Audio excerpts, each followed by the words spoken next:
Vaxtınız xeyir olsun uşaqlar.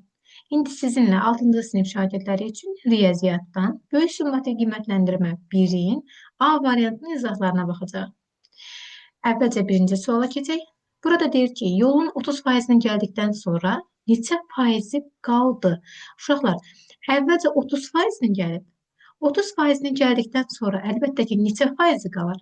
100% tamdırsa, 30%-ni gəldiyi üçün yerdə qalar 70%.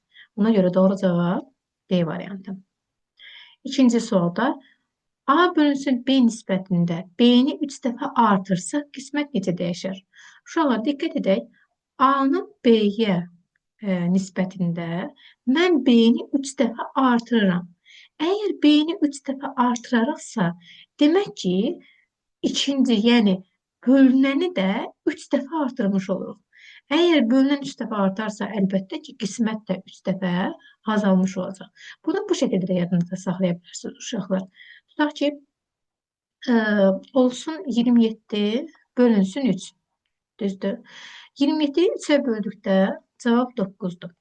Amma tutaq ki, 27-ni, çəkək buradan, 3-ə yox, B-nin qiymətini 3 dəfə artırsaq, yəni 27-ni 3-ə yox, 9-a bölsək, cavab neçə edər? 3.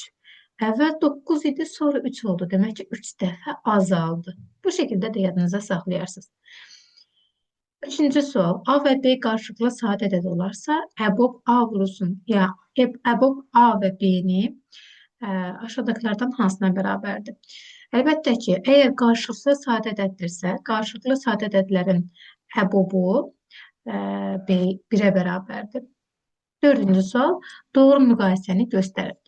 Uşaqlar, biz bunu əgər açıq şəkildə göstərsək, -5 modulda -7-dən 7 çıxır uşaqlar. -5 və -7. Hansı böyükdür? -5, bir də -7. Əlbəttə ki, mənfidirsə əgər, kiçik olan rəqəm daha böyükdür. Və yaxud da ki, buradan 4 çıxır, digər isə müsbət 2 çıxır. Yenə də 4 2-dən daha böyük olardı. Burada doğru cavab əlbəttə ki, hansı olacaq? Bəli, doğru cavab C variantıdır. -5. Burada -5'dir. Bundan isə 1 çıxır. 1 əlbəttə ki, 5-dən, -5-dən böyükdür. Sonra 63. Ədədinin 9'da 2 hissəsini tapın. Uşaqlar, 63'ün 9'da 2 hissəsi necə olar?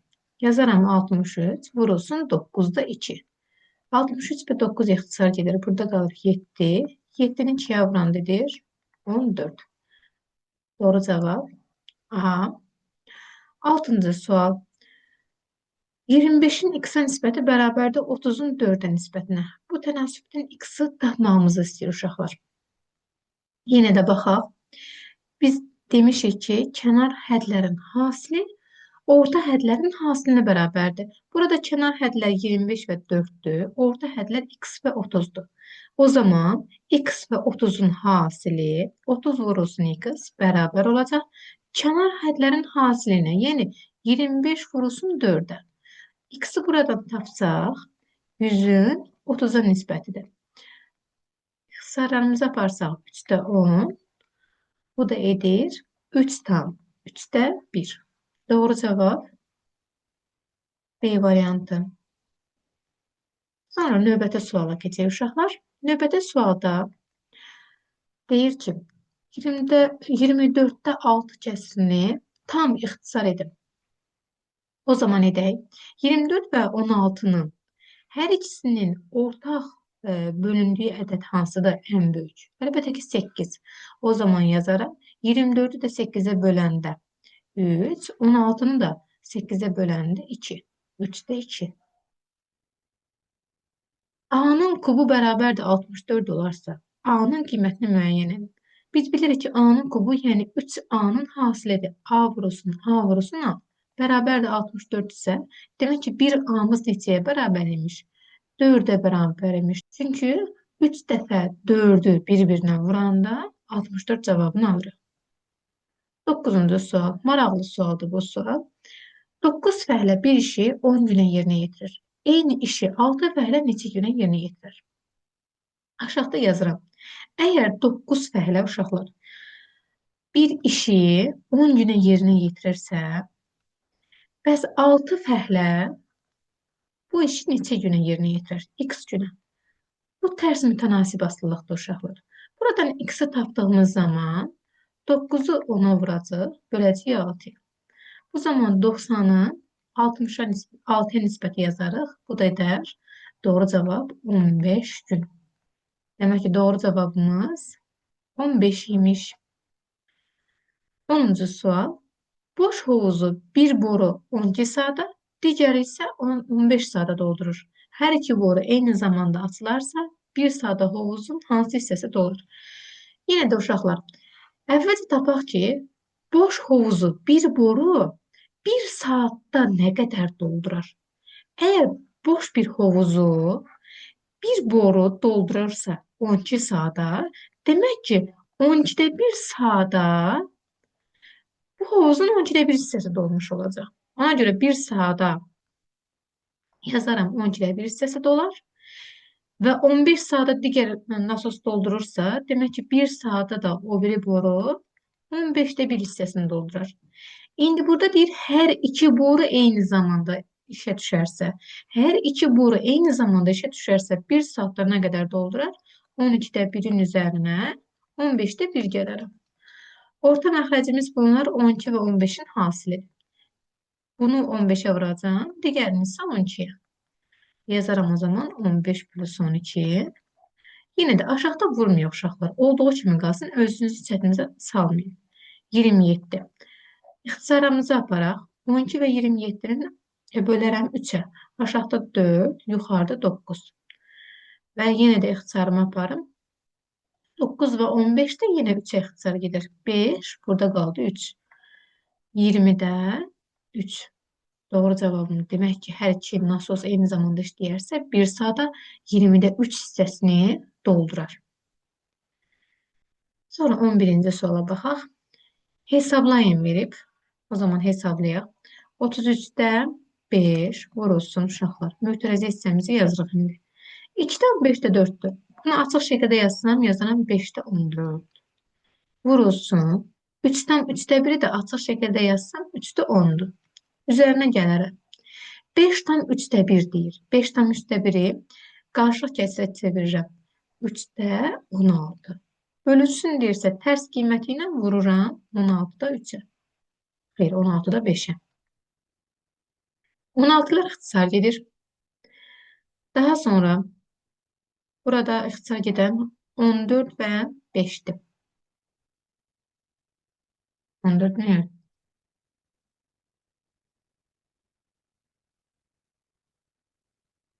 Daha sonra 10 və 5 ixtisar gedir. Burada 2 qalır. Və mötərəzəni bağlayaq, davam etdirək. Bərabərdir. 33'də 5. Uşaqlar, deməli burada nə alındı? Aşağıda alındı 3'də 28 üzərinə gəlmişsin. Digər tərəfdə alındı 3'də 5. 3'də 28'in üstünə 3'də 5 gələndə edir 3'də 33 düzdür. O zaman davam edərik. Vurarıq 3'də 33'ə. 33'də ixtisar getdi, qaldı 3'də 5. Yəni bu şəkildə doğru cavabı müəyyənləşdirərik. Əvvəlcə qarşılıq kəsrə çeviririk, sonra normal şəkildə vurub və yaxud da bölürük. 12-ci suala baxaq. 12-ci sualda bizdən soruşur ki, əkin sahəsi 30 hektar idi. Artırıldıqdan sonra 48 hektar oldu. Neçə faiz artdı? Baxın uşaqlar, əvvəlcə 30 hektar idi. Demək ki, əvvəlki qiyməti 30 hektar olanda 100% qəbul edin. Və 48 hektar olursa, 48 hektarımız nə qədərdir? X faiz qəbul edərəm. X bərabərdir. 48 hektarı vuraram 100'ə. Bölərəm 30'a. İxtisarımı apardım. 3 və 48 ixtisar gedir. Burada qalır 16. Bu dedir 160. İndi baxın, neçə faiz artdı? Əvvəlcə normalda əlbəttə ki 100% idi. Sonra oldu 160. Demək ki 160'dan çıxaram 100'ü. Bu da edər 60%. Demək ki neçə faiz artdı uşaqlar? 60% artdı. 13-cü sual. birinci ədəd ikincinin 40% olarsa, ikinci ədəd birincisinin neçə faizdir? Gəlin yazaq. Birinci ədəd və ikinci ədəd. Baxın, birinci ədəd ikincinin 40% olarsa, birinci x-dırsa, ikinci həmin ədədin 40% olarsa, demək ki, %40 x olacaq. Düzdür? Sonra, indi bizdən soruşur ki, ikinci ədəd birincinin neçə faizdir? Deməli, uşaqlar, bu x oldu. %40-ı da bu şəkildə yazaraq 0,4 x kimi. İndi ikinci ədəd birincinin neçə faizi olduğunu müəyyənləşdirmək üçün uşaqlar, o zaman 0,4 x-i 100% qəbul edərəm. Bəs mənim bilmədiyim, yəni bu ədəd x neçə faizdir? Mən onu müəyyənləşdirərəm. İndi buradan y tapsam, x-i vuraram 100-ə, bölərəm 0,4 x-ə. Yenə də x-lar ixtisar getdi, bərabər oldu. 100-ü bölərəm 0,4-ə, bu da edəcək 250. Doğru cavab oldu 250%. Demək ki, 250%-ni təşkil etmiş olardı uşaqlar. 14-cü sual. 60% 90 litr yod məhluluna nə qədər su əlavə etmək lazımdır ki, 30% məhullansın? Uşaqlar, bu tipli məsələni həll edəndə əvvəlcə təmiz olan kütlənin nə qədər olduğunu müəyyənləşdirməliyik. Yəni 90 litr 60%-li bu məhlulda nə qədər təmiz maddə var? Bunun miqdarını müəyyənləşdirək. O zaman yazarıq ki, 90-ı vuraram %60-a. Nə qədər təmiz məhlul olduğunu taparam. Sıfırlar ixtisar getdi. Yerdə qaldı 54 litr. Deməli, müəyyənləşdirdik ki, biz həmin bu 90 litr yod məhlulunun 54 litri təmiz məhlul imiş. İndi biz müəyyənləşdirməliyik ki, nə qədər su əlavə etmək lazımdır ki, 30%-li məhlul olsun. Yəni, bu 54 litr olan 30%-li məhlul olsun. Mən nə qədər su əlavə edərəm? 40 litr. Bu da ümumi məhlulumuz əlbəttə ki, 100% olmalıdır. Buradan x-i tapsam, 54 litr vurulsun 100%, bölünsün 30%. Yenə də ixtisarlarımızı apararıq uşaqlar. Burada sıfırlar ixtisar gedir. Yerdə qalacaq 180 litr. Deməli, ümumi məhlulumuz 180 litr olacaq. Yəni, ümumi olan bir kütlə. Bu qabdakı olan ümumi kütləmiz 180 litr olacaq. Amma uşaqlar, əvvəlcə 90 litri var idi axı. Mən demək ki, bunun üzərinə əlavə neçə litr su əlavə edərəm? Əlbəttə ki, 180-dən çıxaram. 90-ı, əvvəlki olanı bərabərdir 90 litr. Yəni, əlavə edərəm nə qədər məhlul? 90 litr su əlavə etmiş olaram. Sonra növbətim 15-ci suala baxaq uşaqlar. 15-ci sualda deyir ki, bütün bu verilənlərə əsasən hansı uyğunluq olar, onları müəyyənləşdirək. Başlayaq uşaqlar. Yəni, birincisini yazaq. Birincisində deyir ki, modulca 1. A plus B. A 15-dir. Üzərinə gələnən B deyirsə, mənfi 24-dür. Modulu bağlayaram. Çıxılsın. C minus B deyir. Düzdür. Adi mötərəzə. C-mizin qiyməti 45. Minus B-miz də ki, mənfi 24-dür uşaqlar. İndi mən bunu davam etdirərəm. Bərabərdir. Modulca 15-in üzərinə mənfi 24 gələndə 15 mənfi 24 minus mötərəzə içində 45. Uşaqlar, bu mənfi, bu da mənfi. Mötərəzədən çıxdıqda müsbətləşir. Üzərinə gəlsin 24 kimi yazılır. Bərabərdir. Davam edək uşaqlar. Davam etsək. 15-dən mənfi 24, yəni 15-dən 24 çıxanda edir 9.